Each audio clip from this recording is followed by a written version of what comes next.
All right. Good morning, Pittsburgh. This is Wolfgang Krosky, CEO of the Pittsburgh Chamber of Commerce. And while we're waiting for people to join us live, just wanted to again provide a recap of what the Pittsburgh Chamber of Commerce has been doing these last couple of days. We are interviewing every candidate for the Pittsburgh City Council race, the Pittsburgh School Board race, and also the County Supervisor District 5 race. We're providing the opportunity for every candidate to have a one-on-one interview so that you as a resident might have a better understanding of who they are, what their platform is, and actually just get to know them. In the days of COVID, it's harder to have meet and greets and make opportunities to meet the candidates. But even before COVID, a lot of the times you were left with the voter handbook with their statement, whatever mailers you got, and maybe what your neighbors or friends told you about a particular candidate. So as a chamber, we're trying to provide the best opportunity for every single resident to have access to each of the candidates so they can actually meet them and get to know them a little bit better. This video, along with all the other videos, can be viewed at www.pittsburgh.vote. And on that site, you can see the lineup of all the other candidate interviews, as well as sign up to attend our 3 candidates forums. So we have a candidate forum for City Council, for School Board, and for District 5 of County Supervisors. On that same page, you can also submit your questions that you would like to have asked of the candidates. And then to provide the highest level of transparency, you can actually view live the Google spreadsheet that is collecting all of those questions. So you can see what questions have already been asked and make sure that your question is in there. And again, that site is www.pittsburgh.vote. And with that, we have today Taylor Sims, who is running for Pittsburgh Unified School District School Board. And go ahead and turn the time over to her to allow her to introduce herself. So Taylor, take it from there. Good morning, Pittsburgh. Thank you, Wolfgang, for this opportunity. My name is Taylor Sims. I am a 22-year-old running for Pittsburgh School Board. I'm currently a special projects coordinator at a nonprofit organization called Lift Up Contra Costa. And I am also still in school. I'm looking to graduate this upcoming May with a degree in sociology and minoring in education and Africana studies at San Francisco State. And your time here in Pittsburgh, you've attended the schools, and what are some of your memories of going through Pittsburgh schools? Let's see, my first memory not my first memory, the memory that I can recall is my fourth and fifth grade teacher, Miss Pineda, at Stoneman Elementary. She was amazing. She is my secret, the answer for my secret question of who your favorite teacher is, because she was just so great. She was so loving. And then also my favorite custodial staff, his name was Jerry. He always put a smile on my face, was super sweet. Yeah, Stoneman, and then Hillview, and then Pitt, and then Los Medanos. So I've been in Pittsburgh all my life. Awesome. Awesome. So with that, those experiences that you've had in Pittsburgh Unified, and it sounds like they were pretty good, but I'm sure there were maybe experiences that weren't so good, and maybe that's why you are running for school board. And correct me if I'm wrong, this is the first office that you're running for elected position. Is that correct? Yes. All right. So this is all new, and you're seeing all the tornado that is election season and all the events and making sure you have signs and who posted what. And there's just a lot of energy and time that gets put into this, as well as money. So why do it? What is your why? Why are you running for school board? I'm running because I'm very passionate about children and students. My siblings are still in Pittsburgh Unified School District. My brother's just graduated, actually. I have a stepsister that just started. My little sister's in 3rd grade. My little brother just started kindergarten. So I'm very passionate about students. I want to make a change in their lives. There's a lot of things that I feel like Pittsburgh education is lacking. And I want to be a part of the change. One of my biggest things in my motto for life is I don't want to make a lot of money. I want to change as many lives and make a difference in as many lives as possible while I'm still on God's green earth. Mhm. Um, and so has always been my passion. When I started college, I've always wanted to work with children. One of the things I couldn't figure out was how I wanted to do that, whether it be being an elementary school teacher, a high school counselor. Um, couldn't really figure out my career goal, but I knew that I wanted to work with students regardless of what I do. And that was kind of why I started working in the nonprofit field. There's different centers that I work with, like the Rise Center in Richmond, Safe Return Project. I work with at-risk youth. Um, and I'm thankful for those opportunities and being able to work with those organizations. That way I can make a difference in children's lives. So do you see, how do you see running for school board as part of this career path that you're exploring, and how does it fit in? I see the school board fitting into the career path that I want or that I want to take because I want to be a part of the change. I want to make our education system stronger.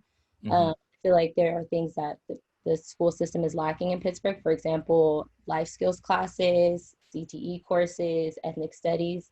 I definitely want young Black and Brown and our Asian community. I want them to see themselves in their curriculum. And then I also want to teach kids how to survive. When I went away to college, I didn't know how to do taxes. I didn't know how to write a check or balance a budget or anything like that. Even though we do have econ class, I feel like it's kind of grazed over and students don't really retain that information. And so I definitely want to add those life skills classes back into our curriculum so people or for students know how to become citizens and know how to survive on their own. Okay. Now, I'm sure you've already run into this, and I've run into it myself personally through, the early stages of my career path, that people say, oh, you're too young, you haven't experienced enough. What value could you possibly add to this? You need to, go out and live a little bit more before you can start running for office. So what do you say to people who have that mindset, and what value do you see yourself adding to the school board? Because obviously it's not just one person, there's a group, and they have to work together. So as a young individual, what value do you see yourself adding, and how do you respond to those that say you're too young to do this? Well, to answer your first question, I feel like my youthfulness definitely adds value, Mm-hmm. as well as my willingness to learn and listen. That's one of the things that I feel needs to happen on the board. We need to hear not only from our parents, but also from our youth. Right. I feel like I can bring the youthful voice to the table, as well as me still having an in, I guess, at Pittsburgh High School because I am the co-advisor for the Black Student Union. Okay. Being able to hear what the students want changed in their school and being able to understand where they're coming from, especially since I am a recent Pittsburgh High School graduate. I graduated in 2016. There were things that I wanted to change, which is why I was in leadership. I was in leadership. I was the president of Black Student Union. I was in these positions that way I can better fine tune my leadership skills. So that way I could be ready for a position like this. Mm-hmm. Awesome. And I think that's not just on school boards, but in lots of organizations where the people running the ship often are so detached from the current reality that that gap sometimes does create a problem. So I think you addressed that very well by saying that I'm still connected, and I have, closer ties than many others. So I think that is definitely some value that can be added to the school board. So is there anything else in regards to, working with the school board, or how you see yourself working with the other members who are on there? I'm actually very close with one of the school board members now. We're working very closely together. And he's been very helpful in educating me on the budget, different controversial issues that they're dealing with, especially now with distance learning. Um, I've been in very different spaces Mm-hmm. with a lot of different organizations as well. The Pittsburgh Educators for Racial Justice, they've been amazing.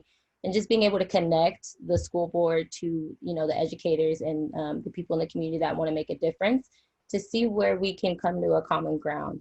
And I feel like that's very important. And so one of the things that I'm hoping to do when I like to manifest things and speak things into existence. So Nothing wrong with that. Be confident.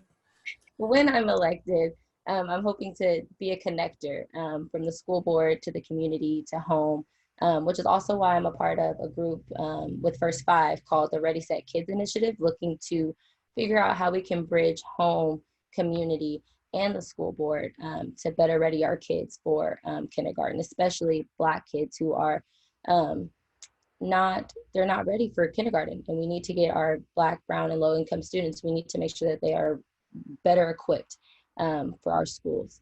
And so just again, wanting to bridge home, community, and school, because Pittsburgh is a very diverse community. We're definitely a community that looks out for each other. And I feel Hmm. like we all need to step up, whether that be on the community level or in any capacity that we can. We need to step up and make sure that our students are ready for school and better prepared.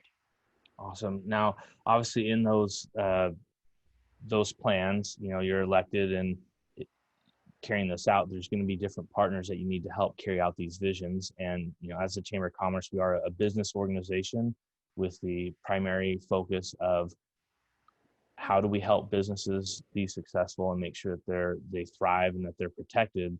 And with that, how do you see the business community working with the school board and the school district to help accomplish some of these goals? Well, one of the things that I would love to see is career day at all sites, so that way students know about Pittsburgh businesses, field trips to Pittsburgh businesses, as well as hopefully summer internships. I'm not sure if you all do that now, but job internships for high school students. That way we can show them that there are businesses in Pittsburgh that they can stay at, make a livable wage, and that they can stay in their community and they don't have to move away to make a Mm-hmm. livable wage. Awesome. And as a school board member, how would you help with kind of carrying out either of those two plans? Well, I'm learning now that the school board does the what and the superintendent does the how. Mhm. So I'm hoping to basically talk to the superintendent, say, hey, we need this, our students need this. How can we implement this? How can we um, make it into a day or like just a lunchtime activity or something like that, to where the students know that there are, like I said, there's businesses in Pittsburgh. Their roots are in Pittsburgh. A lot of us are born and raised here. I'm third generation. So just having that information and knowing that there are businesses here that, they can thrive and potentially build upon, that would just be a great opportunity. So I can only rally. That's what I Right. could do. I can rally other trustees to talk to the superintendent and say, hey, how can we do this? Yeah, no, that's very insightful. Actually, before I came back to our family business, I worked with schools and school districts throughout the 7 counties of the Bay Area, and some of the work was helping school boards learn how to work with their actual district, that they weren't, to micromanage and all that, and how you brought out that the school boards do the what, everybody else does the how. That it's kind of music to my ears, because I think a lot of times people don't realize that, and they run for office and they just want to start telling everybody how to do things. So that was glad that you brought that up. So what are some of these changes that you would like to help rally a board around? I mean, you mentioned that there's changes. Some of them would be career technical education, the life skills, et cetera. What else would you like to see change? Let's just say within, assuming we're doing that positive mantra, you're elected within your first year, what are those changes that you would like to help rally around? I definitely want to see more resources on campuses for students. I believe we need a homelessness liaison, mental health specialist. We definitely need more special education or educators, because we we're lacking. Our Mm-hmm. students, Pittsburgh has one of the highest child poverty rates in the county, and we need to combat that. We need to provide these students with resources. Stop suspending, expelling, referring students, and really get down to the deep root issue of why they're acting out. And like Mr. Orlando said, figuring it out at a younger age. So that way, when they get to high school, they're not, facing those same challenges. Provide the support that they need. That's just one of the things that I would love to see implemented, as well as, like I said, the life skills courses, the CTE courses, the ethnic studies, as well as just build upon the restorative justice, student disciplinary policy. like I said, we have to stop suspending, expelling, and referring. We have to really get down to the bottom root issue. So having worked in the schools, I understand what the term restorative justice means, but for those viewing that, well, what is that? Can you maybe explain that to them or kind of define it and scaffold it so they can understand what restorative justice is? Yeah. So basically, restorative justice is, in lack for better terms, I guess, is not criminalizing the student for acting out. It's more of having them go to therapy sessions with a mental health resource or a school psychiatrist, or basically just having someone there for them to talk to, and not criminalizing them, and not basically not punishing them for what's going on possibly outside of school and in the home or outside their outside life, helping them figuring out, okay, how can we better minimize this issue for you and help you with this issue so you can better succeed in the classroom. Awesome. Thank you for doing that. I know in all these different interviews, a candidate will drop either an acronym or a term that may not be common knowledge too. So I just want to make sure that people understand, when we use these, and you did it very well. So those are the particular changes. I mean, how would you determine yourself successful as a candidate or getting elected? You're on school board, you're working on these changes. How would you define success in these changes? That is a very good question. No one's asked me that. That's how we do it here at the chamber. We try to keep that conversation going. So I would determine success not by how many students go to college, because I feel like college isn't for everyone. We know that. I would consider myself successful if I can better gear the children up, get them to graduate. Of course, our graduation rates are really important, but also just gearing them up for life.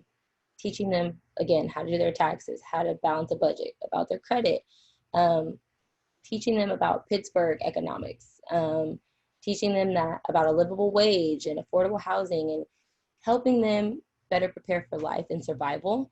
Because I didn't have that when I graduated. And so being able to have that, and then also inspiring young Black women.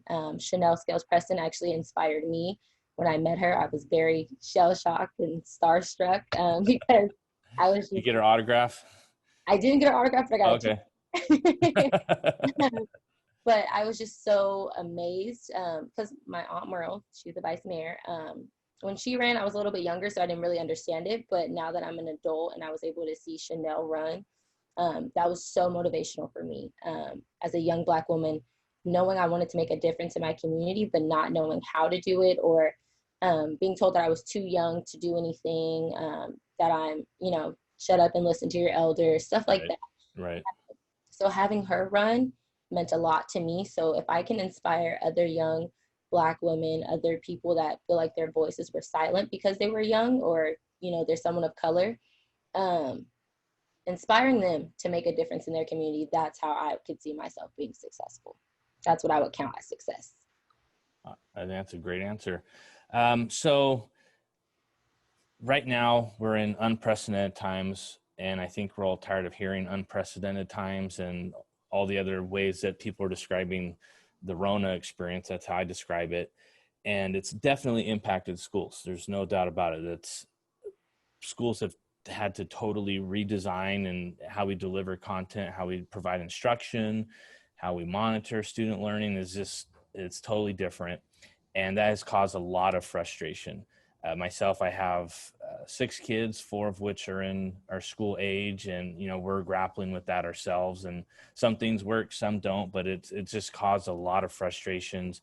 Teachers are frustrated, etc. But the parents, they're finding that they're having to kind of be teachers as well, and that they're not finding the resources. Some candidates have talked about this gap in communication between district and home.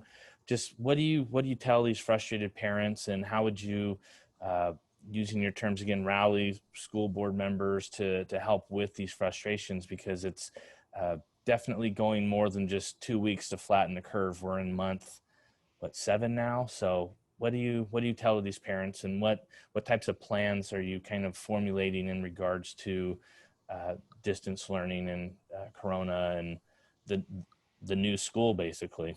Yeah. Yes, I can definitely understand frustration. I'm very frustrated having to help my sister with her math because this math is new. This is not the math that I that I knew. Tell me about it. So yeah, it's very frustrating, and I definitely understand. But I also want what I would say to frustrated parents is, what do you need for your student to be successful? What can we provide? What resources do you need? And that in that way, I can, even though I'm a candidate, I can bring those concerns to a school board member that I am, close with, or to community members that can provide um, what resources they need, or I will do my best to provide those resources, figure out who can provide those resources. Um, because I am close to community organizations, I can build that bridge and kind of figure out what is lacking. Hmm. Um, Distance learning is very difficult, especially for teachers. I can only imagine, especially if there's two teachers that live in the same home, trying to teach two classes, that could be a lot. Right. And then also the way that school's going, it's a little weird. The kids are on for a little bit, then they're on break, and then they're back on, and I feel like it's hard to get the kids in a schedule. Mm. And so when it's safe, I am 100% for getting kids back in school. If that's a hybrid model, if that's, full back in, but it needs to be safe. That's my only concern. I don't want anybody getting sick. And I say this all the time, even when it comes to like people walking for me and everything. Um, I tend to care more about other people than I do for myself. And so I don't want anyone getting sick or COVID or anything like that, especially right now with it being like flu season's about to start and all that stuff, especially, from October to about February. Um, I don't want our kids getting sick, and I don't want them bringing it back to the home and possibly getting, grandma sick or mom and dad sick. Um, so yeah, distance learning is difficult, but we're all in the same, as Mike Orlando said, we're all in the same storm. Like we're Yeah. all going through this together. So I feel like we should be able to lean on one another. Community groups should be able to step in, provide resources. The school district, if there's resources that parents or students need, we should be able to figure out how to provide them. So yeah. Absolutely. And I'm going to ask you one additional question I haven't asked anybody else. I hope you don't mind. It's definitely not to set you up, but I think it will be helpful, as you're the only candidate who's the closest to current students. So what do you say to current students who are possibly eligible to vote or trying to get engaged in politics or get involved in making change in their world? What advice do you give them? What do you say to them? Just what would you say? Well, I would definitely say be educated on the issues. Don't let anyone waver you. Do your research. Yes, you can listen to other people, but definitely do your research. When I was voting, it was definitely um, really hard to be educated on certain issues, especially with my grandma and my mom having such religious backgrounds. There were certain things that they're like, no, don't vote on that. And I was like, but I kind of like that. So definitely have your own mind, do your research. And if you want to be involved, there's different organizations. Lift Up Contra Costa is one. We're actually doing a civic engagement class at Los Medanos College this upcoming semester to let people know of the different organizations and things like that. But honestly, you can contact me. I would love to talk to young voters. I would love to talk to young people. Since I am so young, I can relate. And yeah, I'm open to conversation. Hearing your outcries for change. I'm here for all of that. Awesome. And how would they contact you? What's the best way? I am available at Taylor for the number 4 PUSD@gmail.com.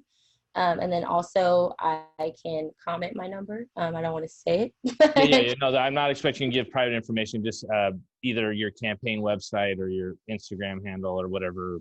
you prefer. Yeah, definitely do not give out your checking account number and your phone number on public video. That is not advised. But email is probably the best way. Okay. Okay.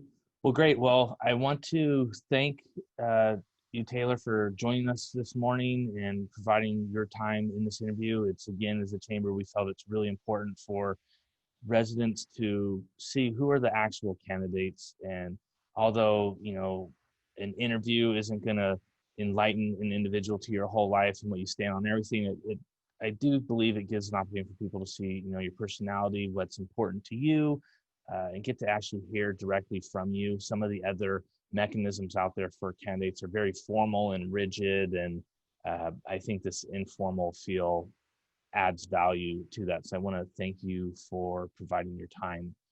And for those that are wanting to watch this video again or any of our other videos, you can go to www.pittsburgh.vote.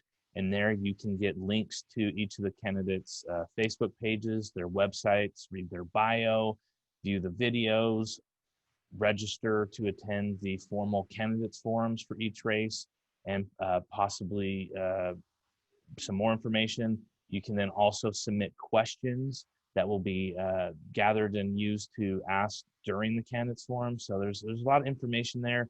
We encourage everybody to check it out. And that's a resource provided by the Pittsburgh Chamber of Commerce. Again, it's www.pittsburgh.vote. And with that, Taylor, I'm going to allow you to close. And this is your sales pitch, your elevator pitch, however you'd like to call it, to why residents of Pittsburgh should vote for you for Pittsburgh School District School Board. Thank you. Well, I first again want to thank you for this opportunity. It's greatly appreciated. Since we aren't able to door knock and get to meet voters. To the voters of Pittsburgh, I just want to say I hope that you believe in the vision that I have for Pittsburgh schools. I'm really looking to change the lives of many students, and I plan on doing that whether I'm elected or not. However, it would be a little bit easier if I was elected. I am just a youthful voice trying to make change for the youth of Pittsburgh, listening to all sides to make the best educated and logical decision that I can. So thank you so much. I appreciate it. All right. Thank you.